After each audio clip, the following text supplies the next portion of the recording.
Hola amigos, muy buen día. Mi nombre es Alejandro Hernández Kastler y hoy vamos a hablar sobre ética profesional desde un punto de vista de liderazgo. Pues para empezar, el tema complejo acá es comprender qué es ética, y es que estudia la conducta de lo correcto y lo incorrecto. La ética se trata de fundamentar la manera de vivir por el pensamiento humano. Y pues la ética profesional como un proyecto personal y un compromiso de un ciudadano. Entonces acá lo que quiero que reflexionemos es que la ética pareciera que en los últimos años, en las últimas décadas ha dejado de ser algo importante en los negocios, importante en la vida, y entonces quiero que lo enfoquemos desde un punto de vista profesional y bajo el contexto de liderazgo, ¿verdad? Entonces la ética de los profesionales es contemplada en la actualidad como una de las llamadas éticas aplicadas, y en ella se orienta la acción elaborando un saber ético al que hacen su aportación diferentes fuentes. Por ejemplo, los profesionales actuales mismos, las tradiciones heredadas en el seno de la profesión, las demandas de los usuarios y de la sociedad en general, y el aporte de la reflexión filosófica. Entonces, la ética es un aspecto que no implica realmente, o no se valida mediante el saber. No hay alguien que simplemente es ético solo por tener conocimiento de la ética, sino realmente es un concepto que se ejerce, se aplica, es un concepto que se vive. Y en el ámbito de los profesionales y en específico de los líderes, pues para poder determinar la ética, pues es medida mediante el actuar. Eso es muy importante porque no es, no es algo que se pueda medir desde un punto de vista intelectual, sino realmente es en la práctica. Esto es aplicado. También en la actualidad de los profesionales, una profesión pues es una actividad humana, social, mediante la cual se presta un servicio específico a la sociedad y se presta de una forma institucionalizada, y es contemplada en parte como una vocación, y por eso se espera que el profesional se entregue a ella y se sacrifique cuanto sea necesario para cumplir bien con la tarea que le está siendo encomendada, y pues ejercen de forma estable y obtienen a través de ello su medio de vida, viven su profesión y dedican la mayor parte de su tiempo a ejercerla. Entonces acá el concepto importante es que la profesión en algún momento se decía que es pues a lo que uno se dedica, a lo que la persona se dedica, con lo cual se gana la vida. Posteriormente hubo una diferenciación entre quien se dedica a algo, nada más es una actividad, pero se empezó a encasillar a que un profesional pues es alguien que no solo ejerce una actividad, sino también realmente tiene un título académico. Y acá la aclaración es que al final de cuentas la profesión pues más bien tiene que ver con sus raíces, que pues realmente es a lo que uno se dedica, pero que hay una vocación. Es importante entonces desde el punto de vista ético la vocación, puesto que alguien va a entregarse a una labor o a una dedicación para ganarse la vida, pero tiene que tener vocación para que realmente lo desempeñe con satisfacción y que lo haga con excelencia. Entonces un punto a resaltar acá es la vocación para llevar a cabo una tarea. Y acá pues quiero compartir una matriz que sirve para medir o para calificar la ética en la actuación de un profesional. Entonces nosotros podemos identificar, por un lado, que hay una cualificación alta o baja. Por otro lado, tenemos la cualificación, pues es, digamos, los atributos que la persona o el profesional puede tener. Por otro lado están las intenciones que la persona puede tener. En tercer lugar están los resultados que logra. Entonces lo que quiero explicar acá es que están las cualificaciones, están las intenciones y están los resultados. Entonces vamos a empezar explicando que una cualificación de un profesional que es alta, es decir, esa persona dado su currículum, dada su hoja de vida, se denota como una alta cualificación, tiene las competencias, certificados, habilidades blandas, habilidades duras, incluso certificadas con una licenciatura, una maestría, vamos a poner un ejemplo. Después están las intenciones. Para poder llevar a cabo una labor, este profesional puede tener una buena intención o malas intenciones. Por ejemplo, el caso más común es en las instituciones públicas o en el gobierno. Puede que hayan personas con un alto perfil, incluso que estudiaron sacaron maestrías en el extranjero, que probablemente hasta tienen un doctorado, pero las intenciones que tienen cuando llegan a ejercer un cargo público son malas. Entonces es el ejemplo tradicional. Las intenciones son buenas o malas. Entonces podemos tener profesionales muy calificados, pero con buenas o malas intenciones. Posteriormente están los resultados. Puede ser que los resultados se logren a cabalidad, se logren bien, o los resultados no se den. Entonces podemos tener un profesional con alta calificación, con buenas intenciones, pero aún así poder tener malos resultados. Entonces el resultado de esto es un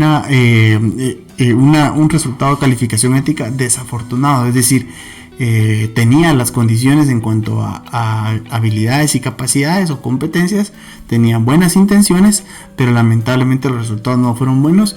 Entonces es una calificación ética desafortunada, tal vez negligente. En algún momento pudo haber no tomado una decisión correcta, o no con toda la información,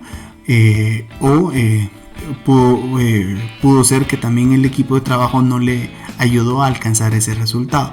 Entonces es desafortunado porque las condiciones estaban para poder lograr un buen resultado, pero lamentablemente o desafortunadamente no se logró. Por otro lado está el líder que tiene una alta calificación, una buena intención y se le dan los resultados. Entonces esa es la calificación excelente. Entonces veamos que para poder reunir una calificación ética excelente, pues se tienen que reunir los tres elementos: resultados, intenciones y preparación. Vamos a ver el caso de una buena preparación, pero una mala intención, y aún así buenos resultados. Entonces acá la calificación es accidentalmente buena. ¿Por qué accidentalmente? Porque las intenciones no son las adecuadas, pero se están dando los resultados. ¿Por qué sucede esto? Puede ser que en algún momento la persona llegó, pero la inercia del trabajo previo que alguien más hizo, puede ser que haya ocasionado que el resultado se diera. O puede ser que todo el equipo de trabajo esté haciendo algo y las cosas se están dando, pero no por las buenas intenciones, sino realmente aún así el líder tenga una mala intención, pero todo el equipo de trabajo le está ayudando. Entonces puede ser que el entorno en sí ayudó a que el resultado se diera. Entonces por eso se juzga como un accidente, es accidentalmente buena. ¿Por qué buena? Pues porque los resultados se lograron, pero no es lo que normalmente debiera suceder. También tenemos al profesional con una alta calificación, malas intenciones y con malos resultados. Entonces este es un resultado perverso. Esto es de esperarse. ¿Por qué? Pues por las malas intenciones y los resultados son malos. Ahora vamos a ver el segundo gran aspecto, que es una baja cualificación. En este sentido nos referimos a que el profesional o el líder puede tener no tiene las aptitudes, no tiene, por ejemplo, mencionaba yo en el ámbito académico, no tiene las maestrías, los doctorados, certificaciones, no tiene las habilidades blandas, no tiene la experiencia también, que es algo muy importante, no tiene todo eso, o mucho de eso no lo tiene. Entonces, pero resulta que las intenciones son buenas y los resultados llegan a ser buenos, también se juzga como accidentalmente bueno. Por otro lado tenemos baja capacidad, buenas intenciones, pero los resultados son malos. En ese sentido es negligente. ¿Por qué?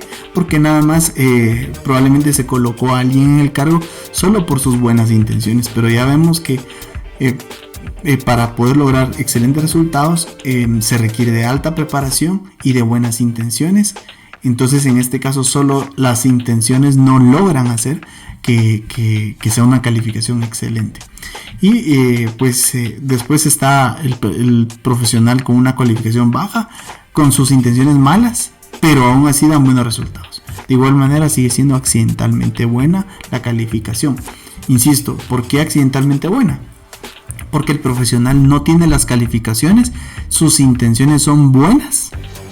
Sus intenciones son malas en este caso y sus resultados son buenos. Entonces simplemente fue un accidente el que los resultados sean buenos.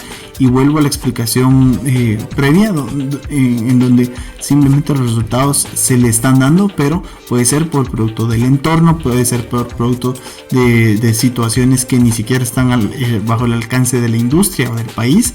Simplemente es un golpe de suerte.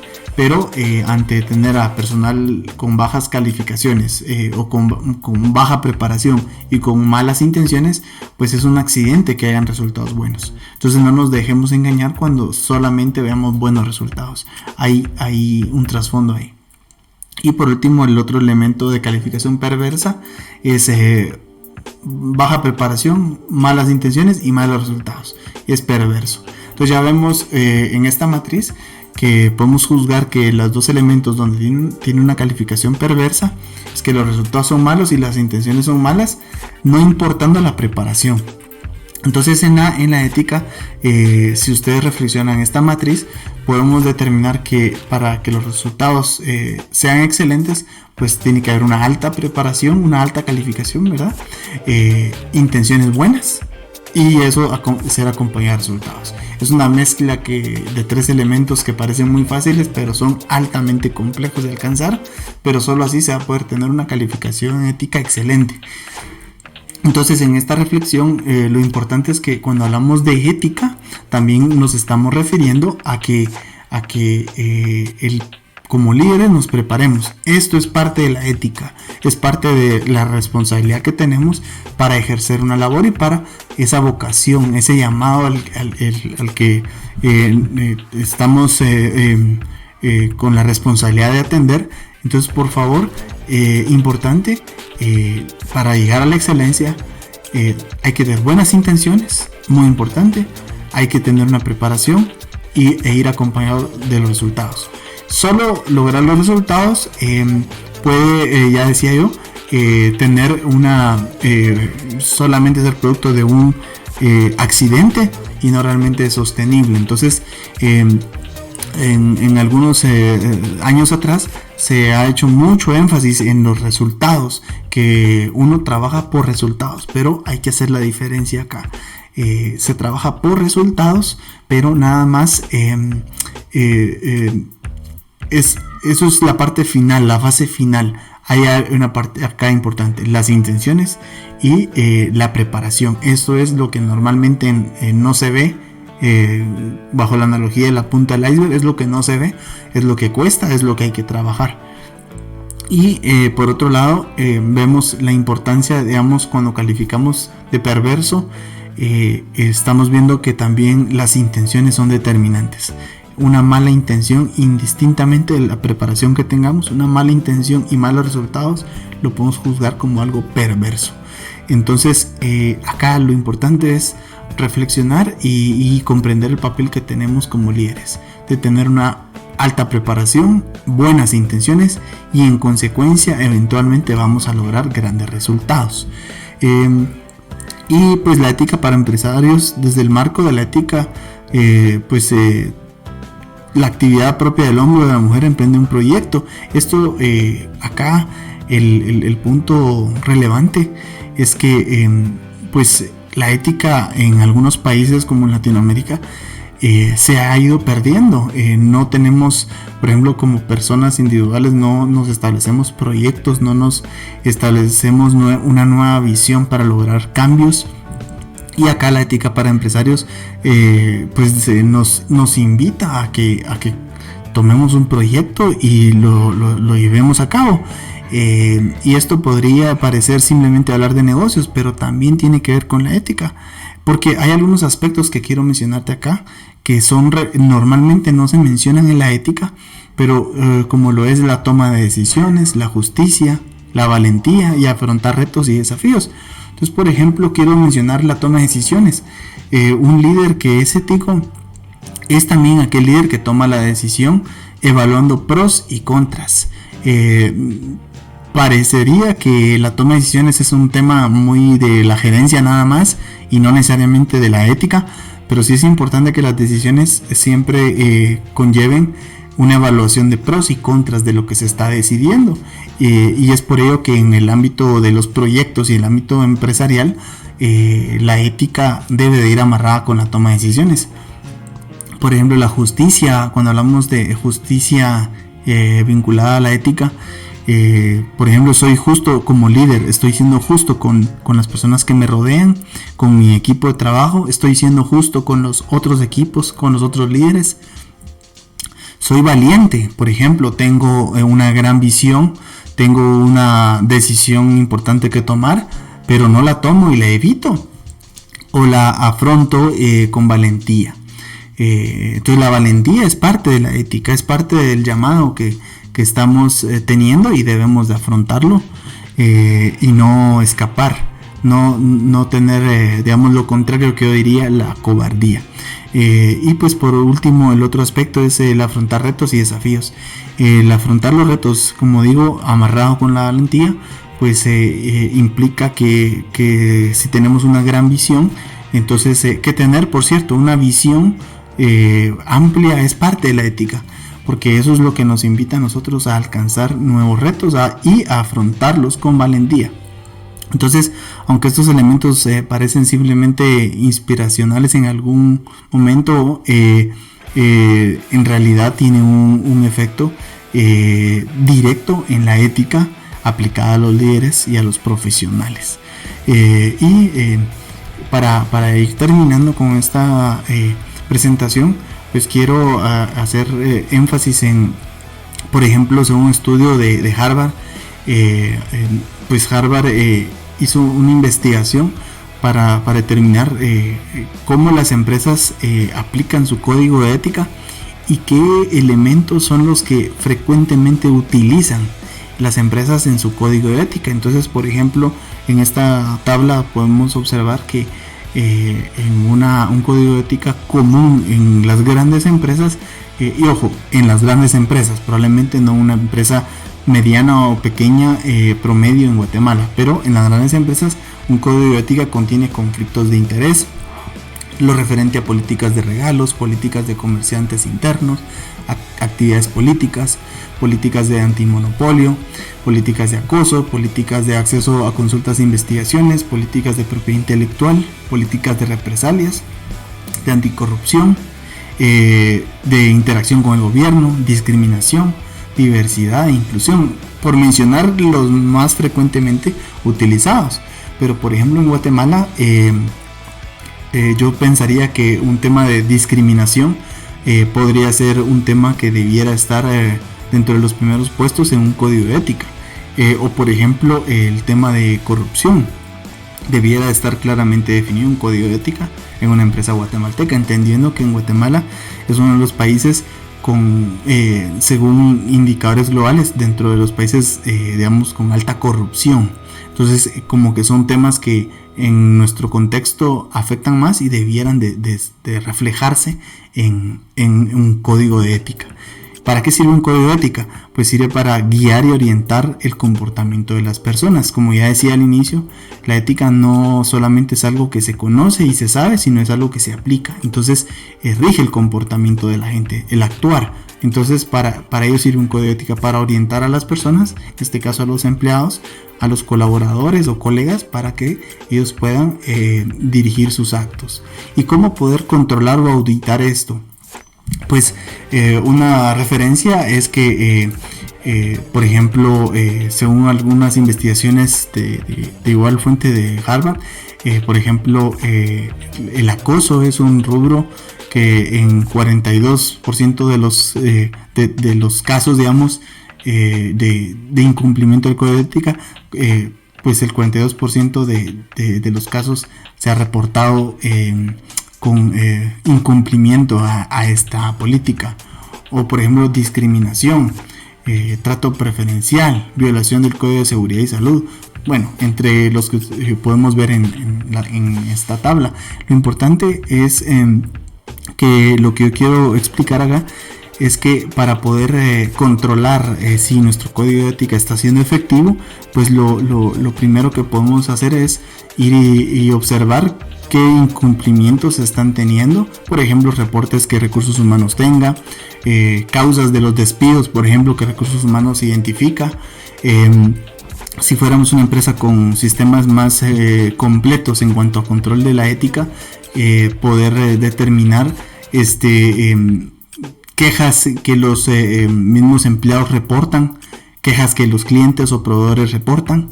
Entonces, por mencionar, digamos, formas de controlar esto. Otra parte complementaria, pero nada más quiero aclarar complementaria porque es la menos relevante, podría decir, es calificación. Vamos a hacer una prueba, un examen, vamos a capacitar a nuestros empleados en cuanto al código de ética y después les vamos a hacer un examen para saber cómo ellos están calificando. Esa es la menos importante, y me refiero en cuanto a menos importante porque solo nos da la base, pero que gane un examen no quiere decir que la persona va a cumplir el código de ética, es nada más que ya tiene la base. Lo más importante, vuelvo a decir, no es el conocimiento en este caso, sino que es la aplicación del mismo. Entonces se puede medir directamente con reportes, quejas, encuestas de satisfacción de los empleados pues las encuestas de clima organizacional, como por mencionar algunas. Otras pues puede ser directamente un equipo de auditores que evalúe la ética y el informe sea el que vaya a regir el grado en que se cumple el código de ética. Esto por mencionar algunos, pero el mensaje final acá es que la base puede ser un código de ética y la forma de controlarlo, pues ya menciono algunos, ¿verdad? Auditorías, reportes, quejas o encuestas que nos permitan poder hacer un cierre y determinar las brechas y poderlo mejorar. Esto es en cuanto desde un punto de vista de un liderazgo en una organización o en un departamento. También esto puede ser trasladado al ámbito individual, en donde yo como profesional puedo determinar un código de ética individual, algo que me rige el actuar en cuanto a la ética, y yo poder ser autocrítico y medir si realmente estoy teniendo algún problema con un tipo de los elementos de la ética que yo quiero promover. Esto en algún momento puede ser subjetivo, pero la invitación es a que la ética también implica que seamos autocríticos y podamos determinar si estamos realmente viviendo los valores que decimos. Entonces, aunque pueda en algún momento ser subjetivo el elemento de autocrítica, pero creo que es importante que todo líder tenga ese aspecto, ser autocrítico para poder determinar dónde estamos bien, dónde estamos mal y podernos corregir. Y por otro lado, pues escuchar a los demás para determinar si en mi actuar, aunque me parecía bien, resulta que las demás personas puedan juzgar que en realidad está haciendo algo mal. Entonces pongo el ejemplo, que en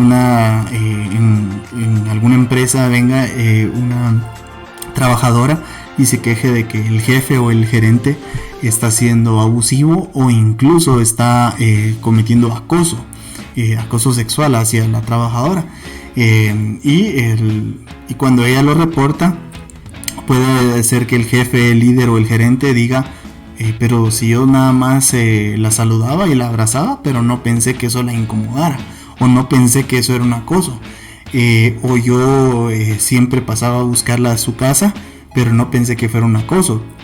Tal vez esta persona, sus valores y su actuar no estaba alineado con el respeto hacia los demás, pero tal vez simplemente la persona no comprendía o no comprende los valores, pero en este caso el escuchar a los demás y entender que se está cometiendo un error o una situación que afecta a alguien más, entonces también escuchar a los demás sirve mucho para que nos podamos perfeccionar cada vez en nuestro cumplimiento de la ética. Entonces con esto quiero finalizar. Agradezco mucho tu atención y te invito a que sigas viendo más material que voy a seguir subiendo en el futuro. Hasta la próxima.